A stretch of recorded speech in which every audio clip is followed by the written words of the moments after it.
Hello বন্ধুরা, আমি এক বস্তা ভরে ছাদের উপরে বসে তাতে মাটিটা প্রথমে ঝুড়ো করে নিলাম। ঝুড়ো করে নেওয়ার পরে মাটিটা একটু রোদে শুকিয়ে নিলাম। শুকিয়ে নেওয়ার পরে মাটিটা এইভাবে হাত দিয়ে একটু নেড়ে নিয়ে তাতে আমি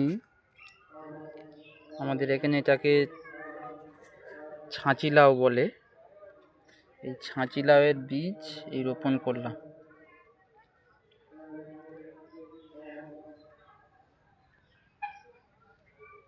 10 থেকে 15 দিনের মধ্যে এই বীজ ফুটে গাছ বের হয় কি এটা পরীক্ষা করা হবে। যদি হয় বন্ধুরা, গাছের ভিডিও করে আবার তোমাদের ছাড়বো চ্যানেলে, তোমরা দেখে নিও। আজকে এই পর্যন্ত।